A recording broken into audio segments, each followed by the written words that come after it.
All right, so we are recording the program today. So those folks that were not able to join us, we will make that available on our website for folks to view at a later time. Thank you all for joining us today. My name is Tommy Ferguson. I'm the Executive Director of Capital City Village, and I think everyone here is familiar with what we do. But Capital City Village is a nonprofit here in Austin dedicated to providing programs and services to seniors in the Austin community. So we do that through a mix of having volunteers involved, as well as these great programs like the one today, where we get people engaged and informed and really open us up to what's going on in the community. So I will just give a brief introduction and then we'll start the presentation, but it is my immense pleasure to introduce Simone Talma Flowers. She's the Executive Director of Interfaith Action of Central Texas. The mission of that organization is to cultivate peace and respect through interfaith dialogue, service, and celebration. Ms. Flowers brings more than 28 years of extensive experience in nonprofit management to iACT's work. Simone promotes a culture of high performance, support, and collaboration, and advances the mission of the organization by bringing people of all diverse faiths, cultures, and backgrounds together to bring down the barriers that divide us.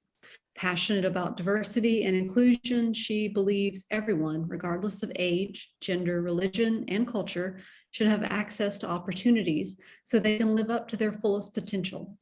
Simone has a Bachelor of Arts degree in psychology and a Master of Business Administration from St. Edward's University. Simone is a member of the Austin Area Research Organization, Town Lake chapter of the Links Incorporated, and Impact Austin. She currently serves on the board of directors for Community Advancement Network, Austin Housing Repair Coalition, One Voice Central Texas, St. Stephen's Episcopal School, Texas Impact National Coalition of Dialogue and Deliberation, Swan Songs, Anti-Defamation League, as Episcopal Health Foundation, and as an advisory board member of Urban Roots. Simone served on the mayor's task force on institutional racism and systemic inequities, and serves on the mayor's health and fitness council. At her alma mater, she serves on the president's task force for systemic racism. Simone is the recipient of the Gulen Peace Award from the Dialogue Institute of Austin, the Outstanding Alumni Award from Leadership Austin, the Ann Durham Robinson Creative Initiative Award from Women Communicators in Austin, and the inaugural 2020 Communitarian Award from the Association of Fundraising Professionals. In 2021, Simone was recognized as a Fab Five honoree from the Seedling Foundation, another fantastic organization here in Austin. So I am going to mute myself and turn it over to Simone. We're going to spotlight you for our recording today. Again, folks, there will be this presentation and there will be plenty of time for Q&A afterwards, but thank you so much for making some time to be with us today. It is really fantastic to have you with us, and it's an honor. So I will leave it over to you. And again, just let me know and I'll do the screen share for the presentation and advance it whenever needed. Well, thank you all so much for having me today. Thank you, Tommy. Thank you, Scott. It's a pleasure to join you here. So as Tommy said, I'm Simone Talma Flowers, and I serve as the Director of Interfaith Action of Central Texas. Our mission is to cultivate peace and respect through interfaith dialogue, service, and celebration. Some of y'all may have known us when we were Austin Metropolitan Ministries, and then later became Austin Area Interreligious Ministries. And I'm hoping that we don't change our name now to something else. Anyway, but let me not digress. Yeah, it's, you know, the reason why we kept changing our name is to encompass the ever-changing demographic and geographic changes of our region. So hopefully interfaith action would be, you know, I don't mind us getting down to that one, but the acronym iACT, Interfaith Action of Central Texas, iACT, ACT. So that's what we are commonly known, iACT, and it comes back to we have, if we act, we can make a difference. So that's what that's about, that acronym. So, so a little bit of history about iACT. You know, we can trace our roots back to the 40s when local pastors came together to see about what are things that they can do to help with the social ills that were happening at that time. So many belonged to what was called the Austin Conference of Churches, and then there was another one called Metro Ministries. And they realized that the one thing that they lacked was the act of service. So both organizations, the associations, dissolved and created what we know today as Interfaith Action of Central Texas. And that was back in '88. And it was formed, when it was formed, it was called Austin Metropolitan Ministries. And the first program that we had back then was called Hands on Housing. And it was where faith leaders, well, congregations can come in to specifically East Austin. And it was the zip code 78702, because that was the poorest neighborhood, poorest zip code in the city.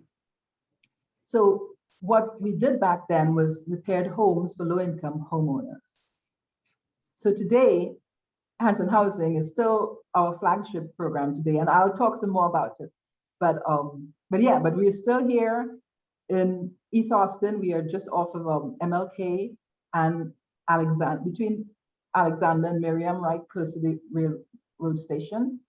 And so yeah, so we are doing work here and just loving every moment of it. So a little bit of background about me. I have been with iACT since 2005. I came on as a volunteer, and you know, I always like to tell this story because it really, you can understand, you'll get to understand a little bit more about me. So I'm originally from Trinidad. I came here as a foreign student and I went to St. Edward's University. And when I was there at St. Edward's, you know, as a foreign student, everything is new to me. I'm curious, and I've been curious all my life, especially about culture, because Trinidad is a very cosmopolitan place. I remember one of the things about growing up, I'm the youngest of 5 children, is that throughout, and we live in the south of Trinidad, where we had a lot of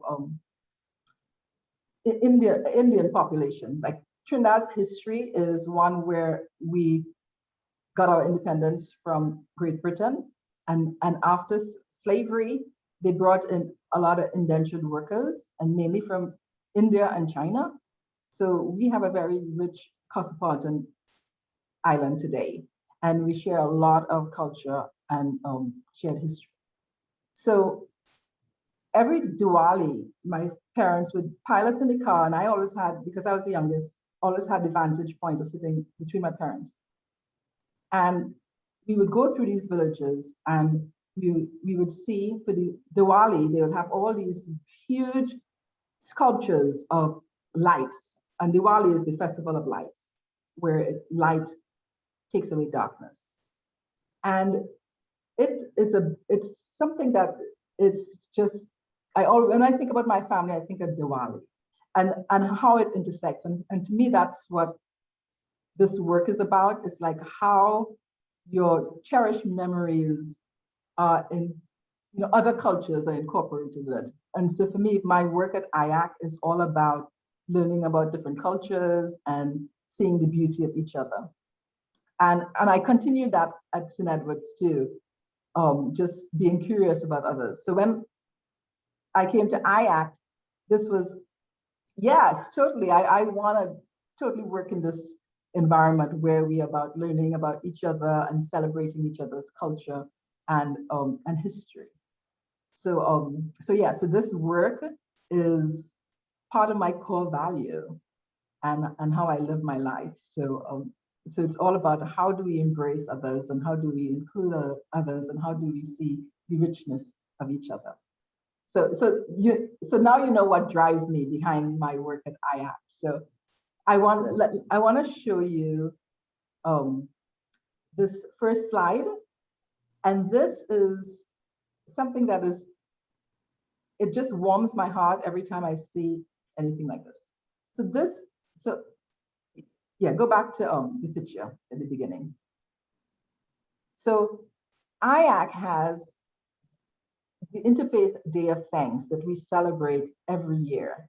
And this is one of the programs that we inherited from one of the groups that dissolved. So the Interfaith Day of Thanks is actually older than iACT. So this year we're going to celebrate our 37th Interfaith Day of Thanks. So every year we have this Interfaith Day of Thanks and we go to different congregations. In this picture here, this was held a few years ago at San Jose Catholic Church in South Austin. And it's a picture of all these different faith leaders and all these different people who participated in the service. And the diversity in it is something that we value and we pay a lot of attention to make sure that we are inclusive and looking at ways of how we can even be more inclusive. So if you could go to, and our work, again, our work is about bringing people together. So an iACT's mission, as I mentioned before, is interfaith, we cultivate peace and respect through interfaith dialogue, service, and celebration. And we do this through, as I said, through a multitude of platforms, but central to our mission is service, such as Hanson Housing, where we pay homes to low-income homeowners. We teach English as a second language to refugees newly resettled here in Austin. And then we provide these red bench conversations throughout the community. And it's another way of bringing people together so that they can talk with each other and connect at a heart level. And then the kind of newest program that we have is called the Passport Program. And this is where we visit different congregations to learn and to be in their space, to learn how they worship. And this is, you know, I can't say this is my favorite program, but it is one of those programs that, to me, you know, just makes everything so complete. So, so yeah, it's very exciting to just learn about the richness that is in our community when we visit. Can you go to the next slide?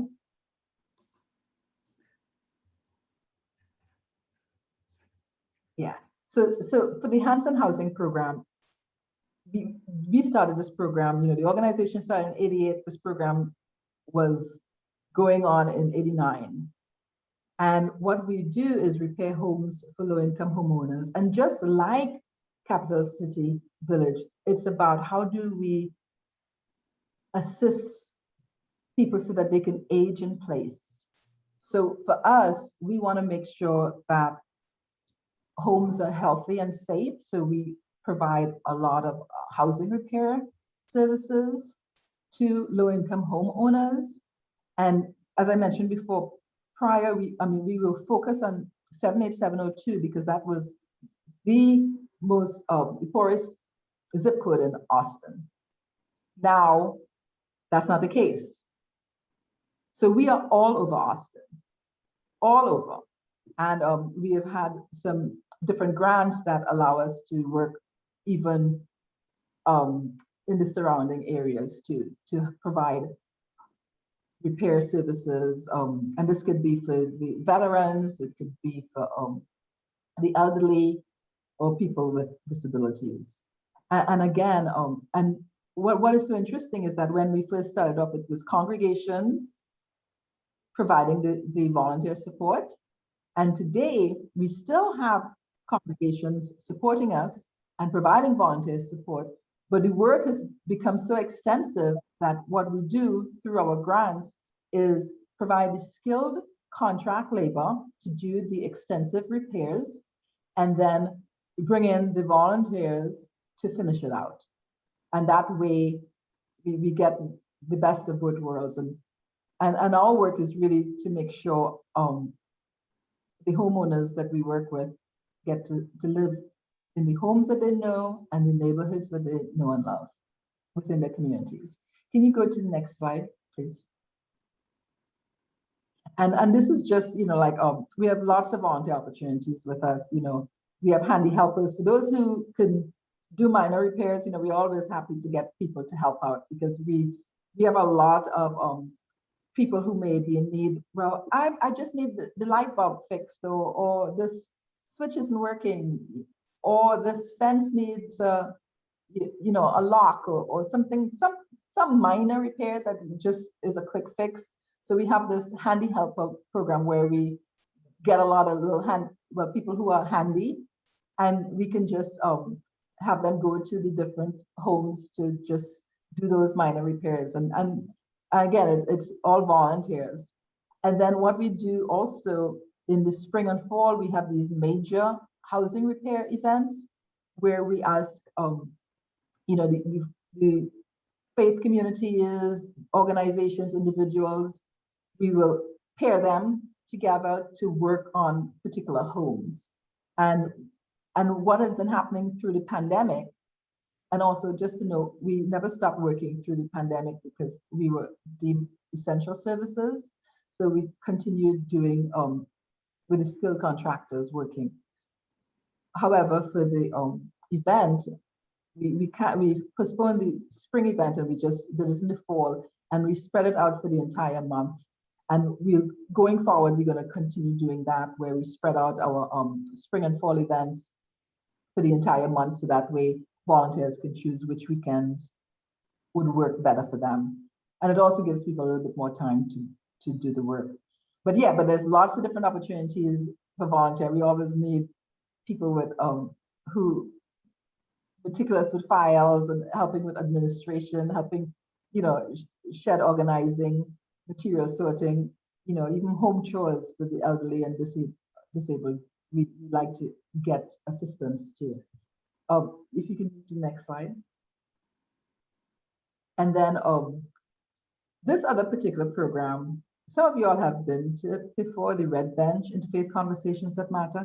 This to me has just been an amazing way of connecting with people on a personal level. And what we do here, it's a very structured conversation. And because what it is that we know we bring in people who have very different beliefs and different viewpoints and things.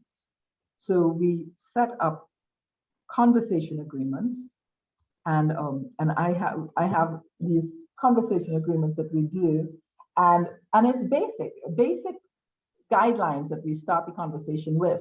Listen with respect of all points of view. Only one person speaks at a time. Suspend judgment. Speak your own truth and from your heart and what has meaning to you. And of course, the best one too is brevity. Go for honesty and depth, but don't go on and on. That's something that is always a challenge, but it's because people love to share. But I would say this Red Bench conversations that we have is transformative. And part of it too is more of an exercise in listening than anything else. And when and we focus these conversations around topics, and it could be universal virtues such as forgiveness, gratitude, compassion, or like this month, there's one on the 29th, and the topic is rejuvenation. We've had other topical topics such as prejudice, religious intolerance, racial intolerance, justice. So we go all over depending on what is happening right now too. So but it's a real great way of connecting with people at a heart level, because so many of us stay in our head, and when we stay in our head, it's hard to connect with the heart. So for us, it's like, how do we bring you from up here to have a heartfelt conversation? So that's our work with the Red Bench. As I said, it's powerful, and I encourage all of you all to come and attend it. Okay, let's go to the next slide. And then the passport program. Again, this program, I would say, is just one of those pieces that just connects the dots. It's where we get to visit different congregations, and and we have these passports for this. During this time of pandemic, everything has been virtual. Red Bench has been virtual. The passport has been virtual, where we go to the congregation, and half hour before the service starts, we have a pre-service. And this is where we meet with the imam, the rabbi, the priest, the reverend, the pastor, the faith leader in charge. And they tell us the basic tenets of the faith, a little bit about the congregation we're visiting, the basic tenets of the faith, what to expect during service, and then we have a short Q&A, and then we go to the service. And what has been happening, of course, it's on Zoom now for the pre-service. And then what we do during the Zoom, we just share the link for the service, so people just go to the service either right there and then, or look at it later. So that has been a wonderful way of learning. And I have had people who would say that how this is like religion, experiential religion 101. So it's a great way of being in spaces. And of course, the best thing is being in person, right? But because of the pandemic, we are virtual, and we're going to continue being virtual until next year, because we want to make sure people are safe. So every month is a different location, and there's a different way of learning about the richness, the rich faith cultures, faith traditions around us. All right, next slide. And we also, I mean, everything that we do, even our fundraising events, are all tied to our mission. I mean, we are all about making sure people are exposed to each other. So our fall, we have a spring and fall fundraiser. The Night Under One Sky is our fall fundraiser, is usually at the Umlauf Sculpture Garden. This year we're going to have it at the Wildflower Center, and we'll have a hybrid approach. Actually, this event we're going to be in person, but have it where it's hybrid, people can Zoom in also. And we just had our Hope Awards this spring, and that was a way where we honor people in our community who are just putting hope into action. And this year our theme was calling on our better angels. So it was beautiful, a beautiful event. And then I had mentioned a little bit about the Interfaith Day of Thanks. That event is always the Sunday before Thanksgiving. And so this year we still haven't determined where it's going to be. So that's coming up. We're going to announce that probably in September. And then World Refugee Day. This is an event that we work with all the different refugee service providers throughout the Austin area, and we put on World Refugee Day. And because of the pandemic, we spread it out for the entire month of June. So every week we have different programming around World Refugee Day. So this week, actually on Friday, as part of this celebration of World Refugee Day, we're going to have a talk on Juneteenth, and it's going to be geared towards understanding what Juneteenth is, because so many refugees and immigrants have no idea. Well, even Americans, right? Many people don't know. And in the light of what happened with the murder of George Floyd, it has brought up a lot as far as the recognition and the acknowledgement of what Juneteenth is. So we're gonna talk about Juneteenth on Friday. So if you're interested, let me know, and we can share the link. All right, next slide. And then in regards to our refugee program, so this program here that we have, well, of course, everything is virtual now, but we have been providing English language instruction to refugees who are resettled here in Austin. We've been doing this well over a couple of decades. And so right now, well, we are normally at Central Presbyterian Church downtown, but now we've totally virtual, but we hope to go back in person in October if all goes well. And what we do, we provide English language instruction and cultural orientation to refugees. And we also work with the kids of refugees, teaching, helping them with mentoring and tutoring. And during the summer, we have a summer program. So this is going to start in July. We're going to have a 4-week summer program. Normally it's 7 weeks, but pretty much everybody, a lot of people tired of Zoom. So we couldn't do 7 weeks on Zoom for students. We're like, so we condensed it to 4 weeks. So even so, that's still a lot. But we're excited to work with refugee youth. And what we do is just provide them the support that they need so that they can continue on throughout the school year, because so many kids need support. All right, next slide. So this is just other opportunities for volunteers. You know, we always need people to help out with the ESL classes.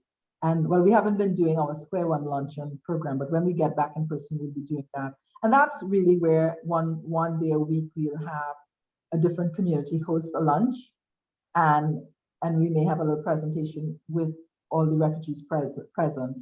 And it's a great way of sharing information and also learning about different refugee cultures. And then the Summer I Learn program is the 4-week program I just talked about. And then adult home tutoring. People need support. So this is always something where we can help out others. And of course, during this pandemic, we have been really cautious. Everything has been pretty much online or using the phone. Next slide. And you know, one of the biggest things when we talk about refugees is like, who is a refugee and what is a refugee? You know, and for us, we receive federal funds to administer our refugee program, our ESL program. So we are very, it's a fine line, it's a specific window of who is determined to be a refugee. So a refugee is a person who is fleeing persecution, someone who's unable or unwilling to return to their country of origin, owing to a well-founded fear of being persecuted for reasons of race, religion, nationality, membership of a particular social group or political opinion. Can you move to the next slide? And one of the things, and when we ask how many refugees are there, when you look at the world globally, there are over 79.5 million displaced people in this world today, and 26 million are refugees, and half are under 18 years old. And in May, last month, President Biden raised the 2021 limit from 15,000 to 62,500. That doesn't mean that all going to come this year. That's not going to happen. But it's another way of supporting people who have no other option. So the other piece too is that we have so many people who are different kinds. They have different. We have a lot of people who were like translators, and they are called like SIVs, a special name for them. But they have not always come. They are in addition to whatever number is the presidential allocation. So SIVs. So these are people who help the military, the U.S. military. So they have been coming, and we serve many. So it's so, I feel so honored that we get to support refugees start their new life here in the U.S. So it's great work. Next slide. And these are just more pictures of the people that we work with. You can just progress to the next one to the next slide. And these are some languages that we see. Some languages never even heard of. In Dari, Pashto, Nepali, Kirundi, Spanish. In Burma, they have all these different languages. And one thing too, what we do is we try to get translators, interpreters from within the communities. So that way it helps as a pathway to employment, so that they can build skills, so that they can also be employed, have other sources of income. Next slide. And yeah, this is just some of the beautiful families that we get to see. Next slide. And again, this is more the background of refugees, victims of genocide or ethnic persecutions, Burma, Sudan, victims of civil war or unsettled political situation, Syria, Afghanistan, Iraq. And these are people that we're seeing like now. So, and minorities persecuted by harsh governments, and people who face personal or political problems at home, Cuba, Iraq, Syria. And Simone, I don't want to jump ahead to Q&A, but it just strikes me that, one of the points in your presentation was that, half of those folks are children. And I just, when we think about the things that they're facing, the families that come and the reasons that they're refugees, I mean, just the thought of that half of that population are children, teenagers and young kids and babies, that it just, it really drives home, excuse me, it really drives home the point of how important that work is that you do that focuses on families, because, it's not just the political leaders that are, affected by these changes abroad. It really does have an absolute family and individual effect. Yes, and one thing too, so many families that we talk to say that how it takes a little while to adjust because they come from such war-torn places, that just to be able to trust that their child can go outside and play in the playground and be safe, that is just like a new concept. And so yeah, so it takes, and just that freedom that comes with it, it's astounding. Next slide. And again, when refugees come, they come from all backgrounds: judges, engineers, teachers, administrators, doctors. We see it all. I mean, we see amazing people, and and again, it's varying levels of education. We have a low literacy class, we have a advanced class of English language instruction, and the intermediate. So it's all levels, all educational levels. And next slide. Yeah, just some more pictures of people that we work with, families that come. Next slide. And this here is a group of kids from the Congo. Well, many of them from the Congo, not all of them, but they participated in our Hope Awards some years ago. Again, kids, and a lot of these pictures too come from World Refugee Day, where we take pictures of families so that they can have and cherish. Next one, next slide. Yeah, so and again, for our work, I would say these are some things that is really critical in our work.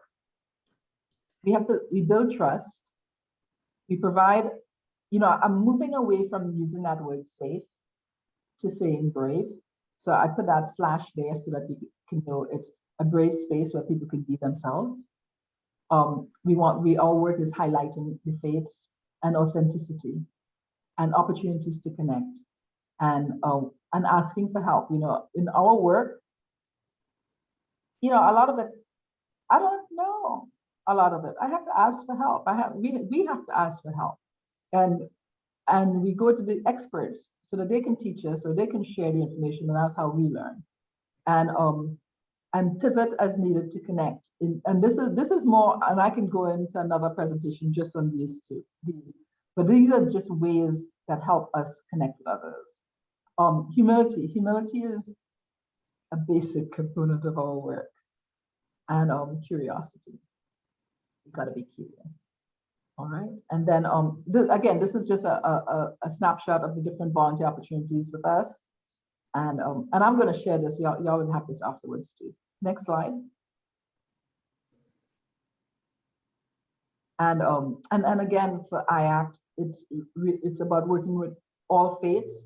And and I like to say this too, because so many times people equate faith with religion, right? They think it's synonymous. And for me, everyone has a faith.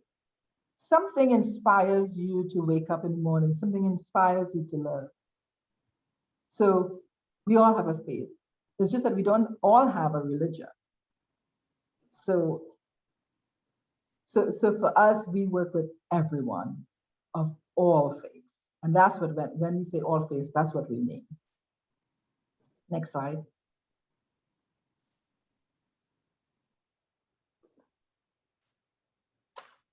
And people who in different groups, it's the work that we do, we provide opportunities for people to just have a structured volunteer opportunity, or a way of helping communities break down barriers and even build community so that we can have some how to work with diverse faiths and cultures. And the other thing too is our work is a lot in providing elderly people with a safe and dignified place to live. I mean, that's the core of our hands-on housing program. And for me, it's all about how do we support people in every aspect of life.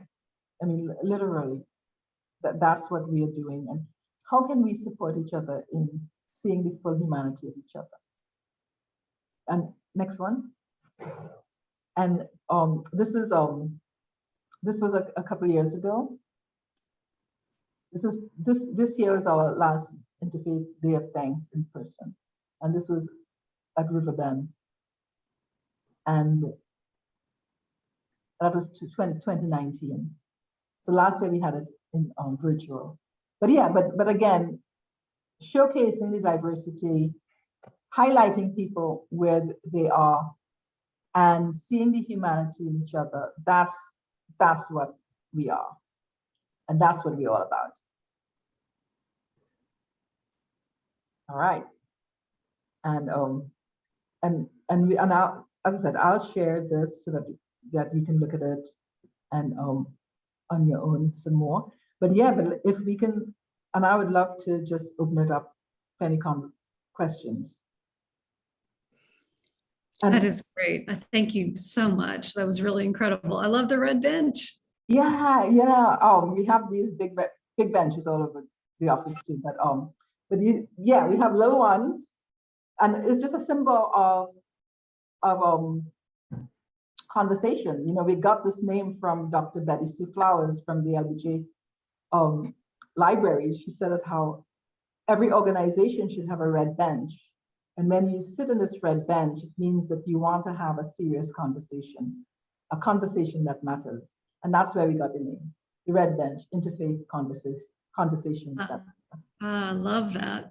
Well, yeah, so if you are open to it, we have tons of questions. I know I've got several, but it looks like Helen has raised her hand, so we're going to offer that up. So Helen, if you want to jump in with a question or comment. Hi, Simone.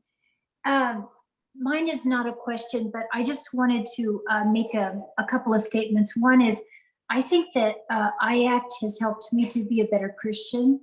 And so it just has strengthened my own faith practice.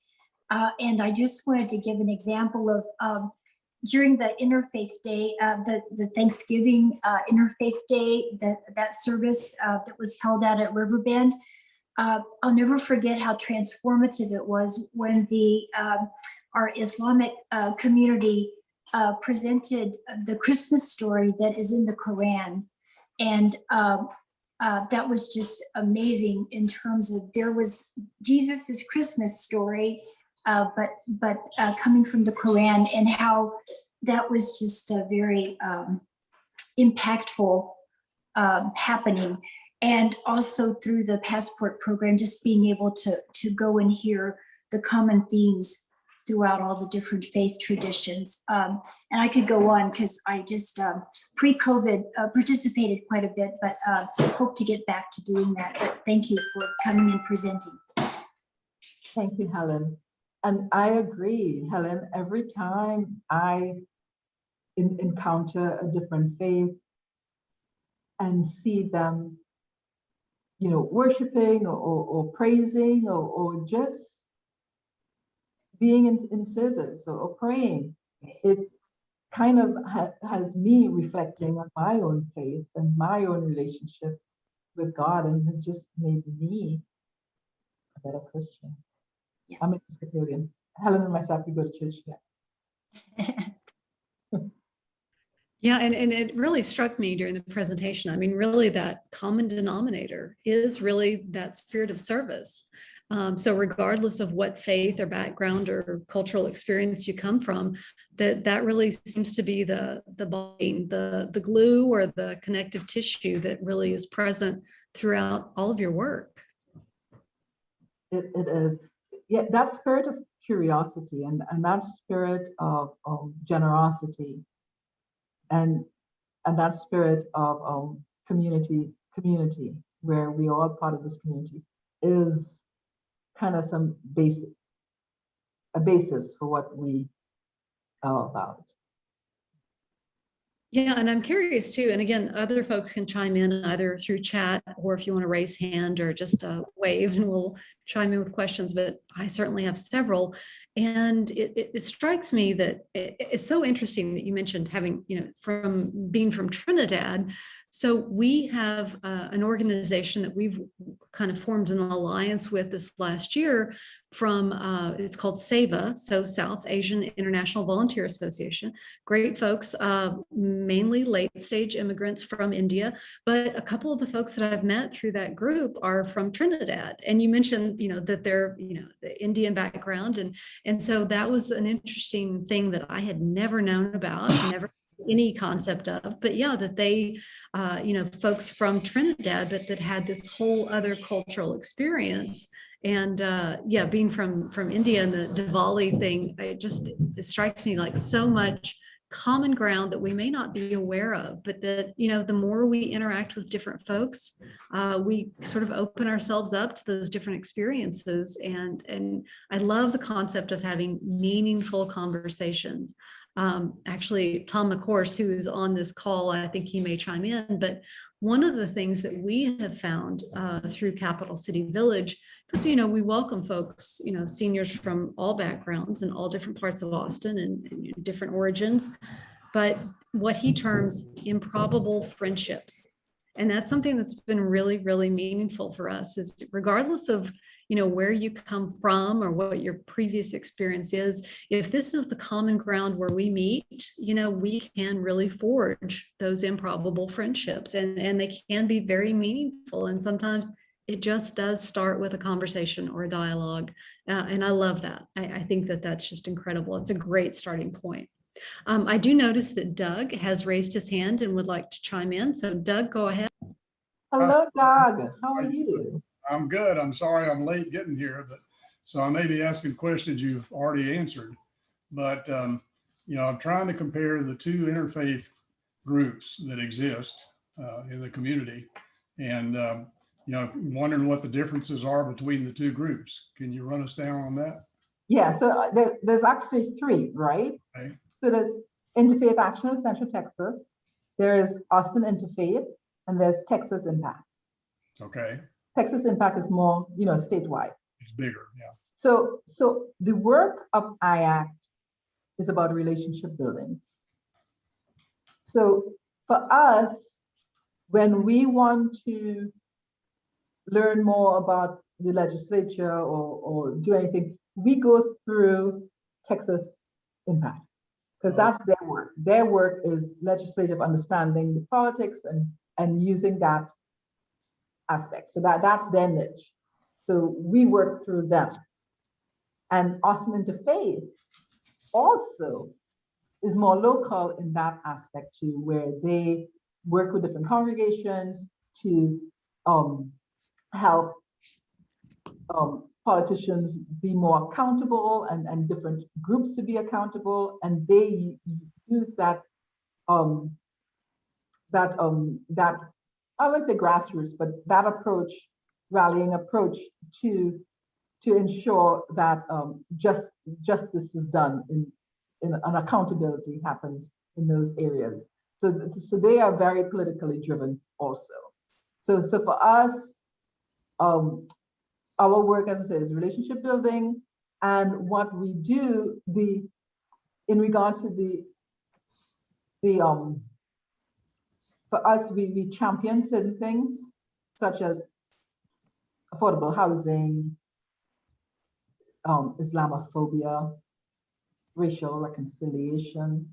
You know, those are areas that we really push on. And for us, I mean, like, our day-to-day work is not getting into the political arena. Right. If there's against humanity, of course, we would be there. But we utilize Austin Interfaith and Texas Impact in those ways. But for us, it's about how do we connect with the different cultures, the different viewpoints together so that we can at least find common ground. Yeah, I found your programs to be, in a way, kind of friendlier, you know, because the Red Bench is great. You get to talk to people that are different faith and different religions all together. And that's a wonderful experience. And then also when we go to visit the other churches or the other religious organizations, that's really very enlightening. I remember going to see the Hindu temple with you a year or so ago and really learning a lot about that. So I heavily endorse what y'all are doing. Yeah, and I just want to check in here too. It looks like Jimmy has chimed in with a question. Jimmy Johnson, are there still actual red benches around town? And if so, is there a map to find them? That's a great question. No, we don't have, I mean, they're here in the office. I mean, if you want one, you know, yes, you can get one. I was thinking that there used to actually be some red benches that I would see in driving around town. Did they start out? Yeah, you know, we have encouraged people to, you know, paint their benches red, but we also have red benches here that we encourage people, you know, they can buy it. You know, we've been working with American Youth Works to build benches where they work with where the youth who in the construction get to build the benches as part of their work. They are actually made these little ones for us too. And we have turquoise benches in our neighborhood, which is offering people that just want to sit down and rest while they're walking or whatever. But I've not been seeing any red benches, you know, that would, and if so, is there a little plaque on them to explain, you know, this is for people to have meaningful dialogues, you know? Jimmy, No. We need to be doing that. Yeah. Maybe you need to come help us get there. Sure. Yeah. And my other question is when Tommy was reading all the many organizations that you are on, you know, the committees or head of this or head of that and everything, when do you sleep? When do you sleep? Yeah, but you know, and I think sometimes that's kind of the tough, being a director, and being a part of so many diverse communities. It helps the organization have visibility, and it helps in the understanding of what's going on in the different communities. And so for us, it's just really important to have a seat at the table with these different groups. Yeah, it's I was joking. I'm sorry, what's that?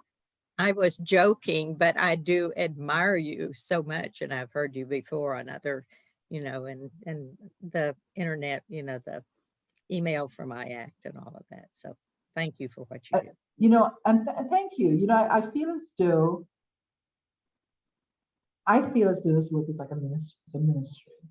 It's like my ministry in the sense that I get to, I don't know how long life I'm here on this earth, But as long as I have the energy to do this, and God is driving me to do it, I'm listening. Okay, so that's where I'm at, and I feel as though that's what allows me to be able to participate. Yeah, I think that's so true. And I love that, if that's something that motivates you and gets other people invested, that is really the common denominator.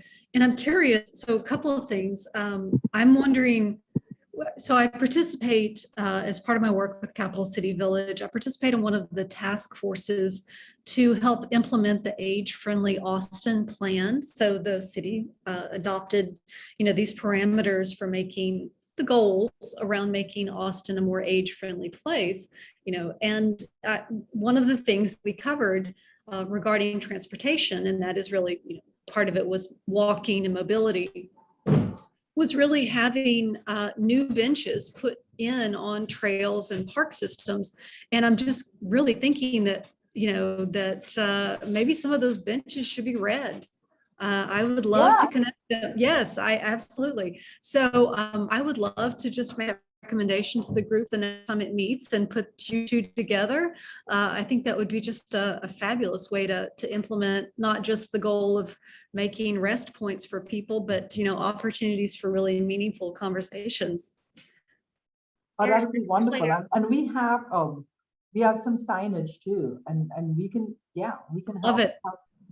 help with that. That would be awesome. Yeah. Yeah, and I'm already thinking about different things that we might be able to collaborate on with around like home and yard, help, and things that are, our volunteers might be able to bring something to the table as well. And the other thing I wanted to ask you about, and certainly if other folks want to jump in, but one of the things I'm really curious about is if you could speak to some of the changes that you've seen that you've seen maybe in the recent years because of the different human flow, different populations coming in from different countries. And really those are, international, changes that happen. And we're just seeing like a small bit of the consequence of it. But maybe if you could just sort of speak to the changes that you've seen in the different populations that you're serving over the last several years, and how that's, those international interactions have affected what you do locally. Yes. So one thing too, we have, in working with the refugees that we work with, we have to do a lot of, our space and how we communicate. We communicate in a way that, we're so happy you're here. We value you, and we make it a very welcoming space, because we know that we only have them for a short period of time, and the support that they're gonna need is a lot to be able to transition into their new life. I mean, not only, do they have to learn a new language, they gotta learn a new culture. They're also dealing with trauma that they have escaped from, they fled from, and then missing home, or all these different things. So, or then realizing that America is not that. They won't say that, but at the same time, too, it's like, oh, it's not all that milk and honey that I thought it was gonna be. Oh my, this is different. This is different than what I thought about. And so it's having all that space where it's gonna be where we like, okay, this is a space that they get when they with us. I look at it as a foundation space where they can build upon that, so that they have the strength, they have the rest, they have the strength, so that when they leave us, they can handle any situation. And I have had so many different refugees come back and tell us that that is a space that we provided for them.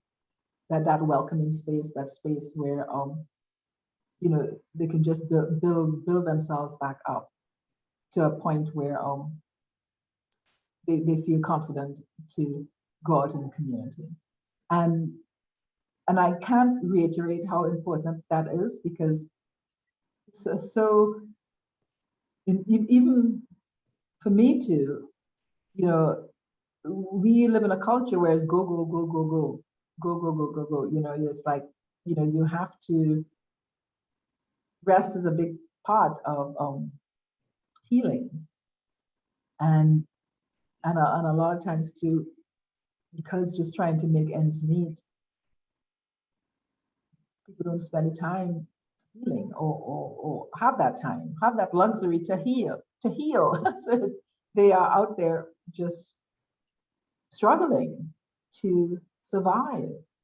So for us, it's how do we help with that transition so that they can gain strength and gain skills and gain the support that they need so that they can transition out. I mean, I mean, I'm saying that really simplified, but that's in essence what we have been doing, what we do with our refugee program. And it takes a village. It takes a lot of coordination and a lot of support. Because it's like, you know, you come into somewhere new and it's exciting to be in a new place because you're learning. But at the same time too, when you think of family and extended family and support networks, how you build up that in your community. That's something that they have to create themselves. Yeah, no, I wholeheartedly endorse that. I mean, we certainly believe that it's part of our mission, and we don't ever seek to replace that sort of family support. We certainly hope to complement it, supplement it in some way. But yeah, for those folks that are coming, especially those folks in your refugee program, I hope that you will think of us as a resource potentially for any of the senior population that you might be dealing with, multi-generational setups and so forth. So, but I'm so encouraged by what you're doing and just love that we have that here in Austin for a community that's growing and changing. And, I love that we have that as an opportunity. So thank you so much for the good work you're doing. Thank you. And, and everyone, so often a lot of these families just need somebody to talk to, even have a conversation where they practice their language and even like simple things where who they can trust to ask a simple question. Because sometimes we lost in translation with the culture because we do certain things and people don't really understand why this is done or what's going on. So a lot of times they just need someone to talk to ask questions. Yeah, and building those important connections, and it starts with that, right? But gosh, again, thank you so much for the work you're doing. I do want to just screen real quick and see if there are any other questions or comments that coming through from folks. Let's see. Tommy, can I? Oh, go ahead. Sure, John, jump in. Can I make a comment? As somebody who left their original home at the age of 18 and has never really been back, I want to reinforce this cultural thing. There's this huge adjustment when you go to another culture, but it never goes away. It goes in waves because you get, after some years, you get to feeling very familiar with the culture, and then all of a sudden you're not anymore. You've reached a deeper level where there are misunderstandings and difficulties in communication that you never believed would. You don't understand where they're coming from at all, and it's a cyclical thing. I found it goes on your whole life long, basically. So, just wanted to support that point. Thank you. Yeah, I've been here in the States for 34 years, and I'm just getting some understanding of certain things. Right. Yeah, no, I mean it's true, it's so true. And yeah, so it's I feel as though and this is last thing because I can go on and on. I feel as though we should get a handbook when we come, when people come to the States. Hey, this is American history, you know, this is, learn it. And because I came here to go to school, and I wish I had that when I came. So those are some things that we all, that I feel we need to have and to learn and to be able to better understand. And this is happening in every culture that we go to. Yeah. So yeah, so it's fascinating, and it's just so much to learn about each other. But it's Thank you. exciting. It's exciting times. Thank you. This has been fantastic. Well, Simone, thank you again for giving us your time today and your insights. So appreciate that. And yeah, I just really do. I see some real opportunity, and just am really grateful that iACT is doing the good work in the community that we see. Hoping that we can find some opportunity to do something collaboratively. That'll be great. And I'll share with you some of these upcoming events if anyone wants to come to the Red Bench at the end of the month on rejuvenation, as well as the passport program on the 27th, where we are going to visit the Austin Mennonite Church. Yeah, and then this conversation that we're having on Friday at lunchtime about Juneteenth. Awesome. Okay. Well, we will look forward to all of that. So yeah, please do send us information. Anything else you think that might be of interest to our folks. I think we would love to help share that and get that out there. Thank you so much for having me. Thank you, Simone. And It's been an honor. blessings to you all. Thanks, everyone. Appreciate your time today. Thank you. Thanks, Simone. Thank you.